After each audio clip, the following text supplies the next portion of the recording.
Abo barimyi bo muri komine Rugombo mu ntara c'Ibitoke bamenyesha ko indwi zibiri ziheze babwiwe kugura amakonte yabo kugira ngo bahabwe amafaranga y'ibigori bagurishije muri Anagesa, ariko bararindira amaso ahera mu nzira. Eka mutamareka nta n'ikingorongoro batubwiye ngo twuguruze amakonte, twaruguruje amakonte, twararindiye turahebura, ahubwo batuma batubwira nyene ati n'imfashanyo twatanze tukamenya ko hari imfashanyo tukareka kwirirwa batuzembagiza, kuko uyu munsi ntawuzi ngo tuzoronka amafaranga, ntawuzi ngo ntituzoronka amafaranga, twe twarumwe ubu tuvugana twikoreye amaboko. Ni ukuvuga ko abo wagurishije byinshi, abo wagurishije ushaka kuba watwaye ibiro 10 bagusaba kuguriza konti, kandi konti yuguruza utanze ayandi mafaranga. Ni nka kwa kundi bavuga ati havuga uwo bugezwe naho uteranwe n'icibo wewe urumva ko n'ibindi. Abo barimyi basaba abarongoye ikigo Anagesa ko baha agahembo kabo kugira ngo bashobore kwikenura bongere bitegurira umwaka w'uburimyi nk'uko bibandanya bivugwa n'isoko ryacu. Ni ukuvuga ko mu miryango turarushe. Ati murushe gute? Uyu munsi utwo tugori nicyo twategetswe kudufasha natwe aho tuba murahabona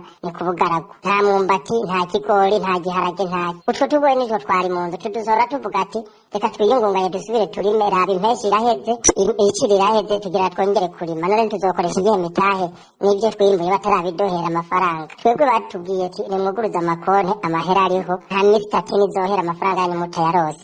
Indwi zibiri ziraheze twarateze amaso twarahevuye, ahubwo gusa nibaduha umuco bareke kwirirwa batuzembagiza, bareke kudusesaguza n'utwo twari dusigaranye natwe nyene tudushira ku makonte ngo turindire amafaranga tutazobona. Abo barimyi bakaba bishuza amafaranga y'umwimbu wabo bashore mu kigo ca leta Anagesa mw'isekeza rya kabiri ryo kugura umwimbu hari mu kwezi kwa gatandatu.